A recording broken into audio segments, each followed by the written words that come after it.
Everyone, আজকে আমরা trekking করতে বেরিয়েছি ডবল ডেকার ব্রিজে। তো কালকে রাত্রেবেলায় আমরা 8টার সময় স্টার্ট করেছিলাম। আমাদের পুরো 1.5 ঘন্টা লেগেছে এখানে নামতে। খুব কষ্ট হয়েছে, জীবনে সব করিনি, ফার্স্ট টাইম এই যে এইটার জন্য। তো এখন আমরা ভেবেছিলাম সকাল সকাল আবার স্টার্ট করব। এখনও ঠিক বাজে 8টা 15 বাজে। তো আজকে সানডে, যেহেতু আজকে বন্ধ থাকে, সেই জন্য আমাদেরকে বলেছিল কালকে রাত্রে নেমে যাওয়ার জন্য। ওই জন্য নেমে গেছি। বাট আমি তোমাদেরকে এখনের জাস্ট ওয়েদারটা দেখাচ্ছি যে কী করে আমরা ট্রেকিংটা করব। 3600টা সিঁড়ি আমরা নেমেছি।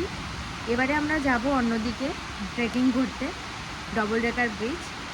আবার রিটার্ন এসে ওই 3600টা সিঁড়ি উঠে আমাদেরকে যেতে হবে। বাট এখন যে ওয়েদার, আমি সেটা দেখাচ্ছি তোমাদেরকে। হ্যালো এভরিওয়ান, আজকে আমরা ট্রেকিং করতে বেরিয়েছি। এই দেখো ওয়েদার, জাস্ট দেখো, বিশাল বৃষ্টি হচ্ছে, বিশাল। তার মধ্যে আমরা না নিয়েছি কোনো রেনকোট, না আছে কোনো ছাতা। রেনকোট পরে ঠিক আছে, বাট ছাতা নিয়ে তো এখানে হাঁটা সম্ভবই নয়। মাটা পুরো সাদা হয়ে গেছে, এই যে ওইদিকে যে দেখতে পাচ্ছি, এই পাশগুলো, এগুলো পুরো পাহাড়।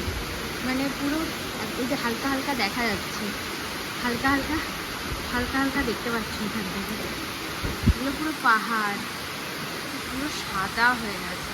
আর আমরা এই হোমস্টেটাতে, এখানটাতে ছিলাম রাত্রেবেলায়। এই হলো আজকের ওয়েদার এখন আপাতত, আবার দেখাচ্ছি পরে। এই মুহূর্তে ওয়েদার ক্লিয়ার হয়েছে, এই যে পাহাড়ও ভিজিবল, খুব সুন্দর লাগছে। আমরা এবারে আবার ট্রেকিং স্টার্ট করব।